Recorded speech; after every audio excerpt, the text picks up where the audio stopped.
Greetings, welcome to our series of weekly devotionals where we take a look at a lectionary reading and offer some thoughts for reflection. This week we're taking a look at a passage in Paul's second letter to the Corinthians. Now, I remember a youth retreat we did years ago, and I was charged with doing the opening, presenting the theme, and the theme of the retreat was abundance. And so I put together these little homemade bubble makers. They were little contraptions, cups with straws in them, and you dip them into soapy water, and you blew into the straw, and bubbles everywhere. And they worked great, so much so that we made a complete mess of the retreat center that we were at, and which was kind of the point, I guess. Bubbles overflowing everywhere.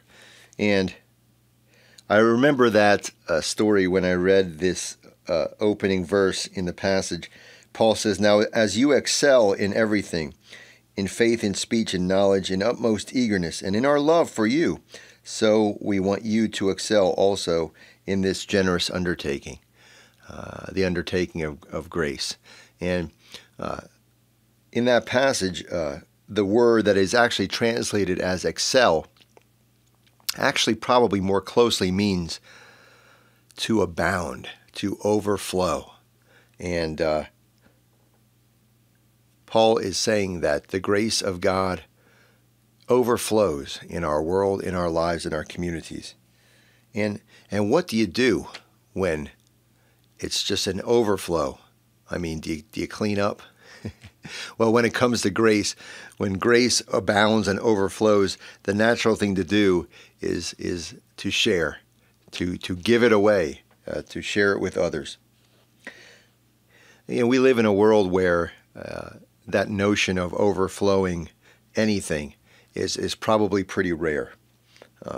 We live in a world where we are often convinced that we don't have enough. There's this ethic of scarcity that we live in. There's never enough money or food or time or energy or enthusiasm. There's never enough of the life-giving power of God in our faith communities. And so it's good to be reminded and focused perhaps on this passage that reminds us that the grace of God indeed is overflowing in our world and in our lives, and that that blessing is something that is meant to be shared and given to the world. Amen.